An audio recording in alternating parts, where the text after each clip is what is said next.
now we're going to go have here is in the first half of the book.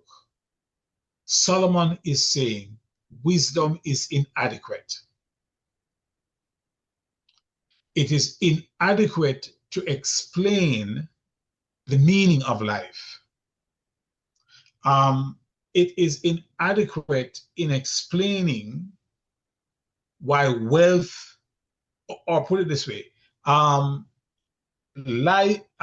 wisdom cannot adequately explain the meaning of life, the existence of life, and it cannot really explain why wealth and pleasure and fame does not satisfy. Wisdom cannot do that. That's Solomon. What he does in the other aspect of the book is this. He acknowledges at the end of it that God and God's word is the real purpose of life. All right? So, how does the book begin? Vanity of vanities, says the preacher, all is vanity. But now, how does it end? Let us hear the conclusion of the whole matter. Fear God and keep his commandments. Why? Because God is going to bring every work into judgment. So the book concludes in chapter 12 with this emphasis. Number one, fearing God. Number two, obeying the commandments of God is what life is all about. That's Solomon. All right? All right. Everybody's okay with that? No. Let's look now. What would we say is the overall theme of the book? It is this. What is the value of life? Is life worth living? And so what Solomon does is this. Solomon is going to go through a whole litany, a whole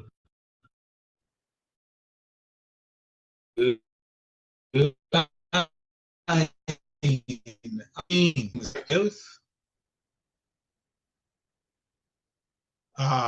He is going to look at labor. He's going to look at pleasure. He's going to look at wisdom. And he's going to conclude that they're meaningless within themselves. But what he is going to come to terms with is that these limitations, that is, wealth can't satisfy, labor can't satisfy, all of that, he's going to come now to the conclusion that these things should draw us toward reverence for God. All right?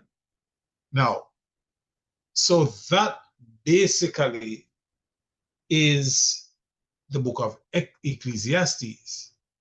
All right? Now, let's look at certain issues that are germane, issues that are important, issues that are vital to the book. Let's look first of all at the title of the book. Yes. All right. My Okay, wife let's look and at the title. my son are sending greetings. Okay. All right. Yes, man. I got it. I got it. All right. Let's now look at the title of the book.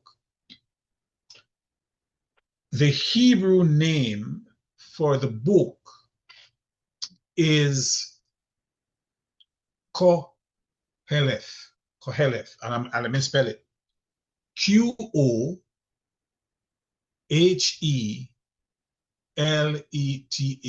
Koheleth. That's the Hebrew name for the book. And it comes from the second word in chapter. It is the words. All right. It's Hebrew from chapter 1 and verse 1. And here's what the word means. It comes from the word kahal, which is Qahal. And what does that word mean? What's the suggestion? What's the idea behind that word? It means assembly or congregation. Now we're looking at the title of the book. The exact meaning of the word is unsure, but what it seems to imply is that there is a gathering, there is an assembling of, it's a congregation. So if we look at it as a congregation, then the writer of the book is a preacher because he's addressing a congregation. But there is the view that it is not so much preaching to a congregation, but rather it is the teaching to a royal audience. It is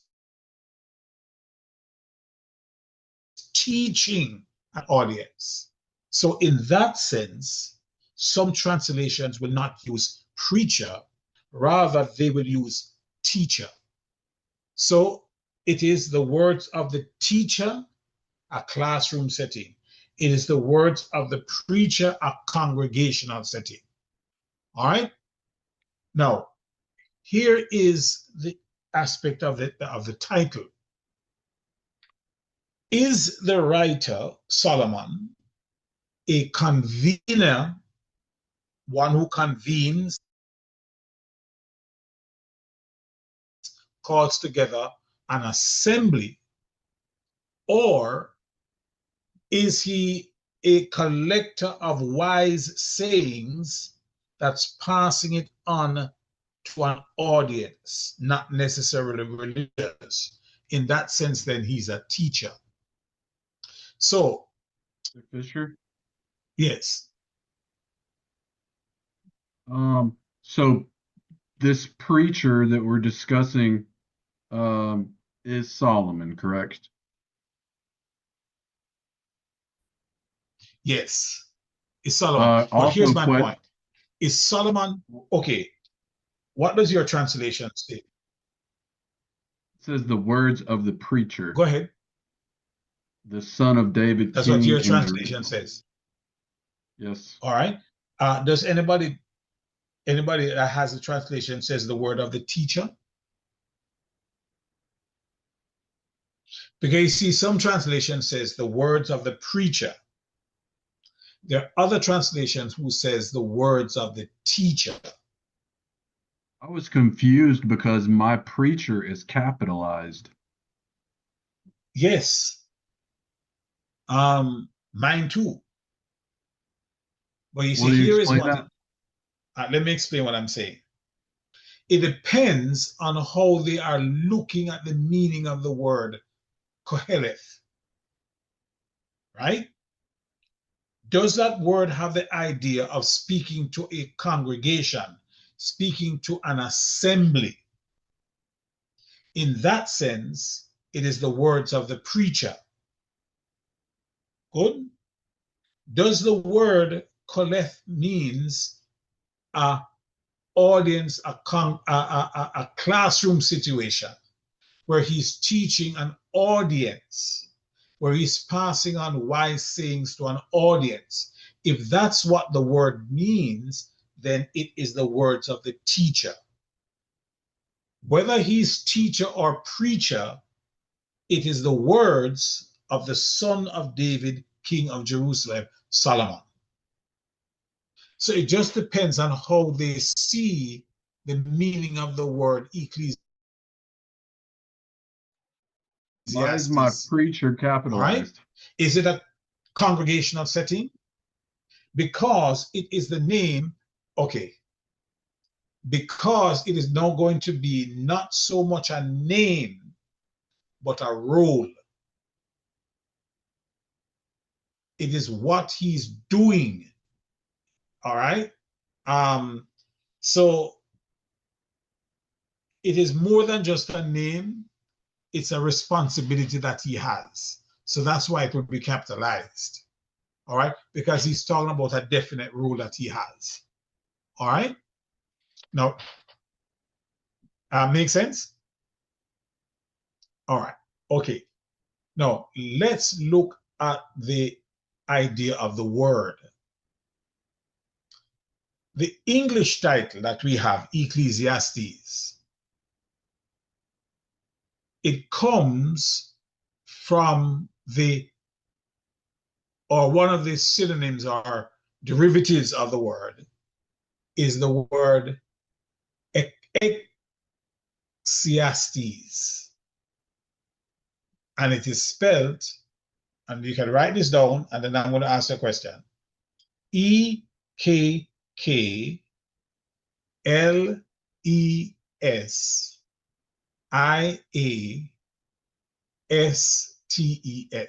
Write that down. Ecclesiastes. What does that word remind you of? Or what does it look like? Church. It looks like church. Yes. Okay. It looks like the word ecclesia. Okay. So it is the idea, it seems from that word koheleth, Qoheleth. The Septuagint, Hebrew to Greek, uses that word, EKK. Now, and so the idea is an assembly, a congregation, or church. All right? Now, here is the point. Whether it is the Hebrew or the English word, good? Whether it is Koheleth or Ecclesiastes, in the title of the book, what the book is suggesting is that there is a discourse, there is a delivery of a message, there is a delivery of some speech that is delivered either by a wise preacher or a wise teacher. If it is to the wise preacher, then it is to the congregation of Israel, Ecclesiastes. If it is a wise teacher, then it is to an audience, including us. It is in a classroom situation. It's, and we would call it didactic, D-I-D-A-D-I-D-A-T-I-C, I think is the spelling of the word. All right. So that is why, to answer Chip's question, the word preacher is one of the reasons why the word is capitalized, because it's not just any preacher, it's a specific preacher.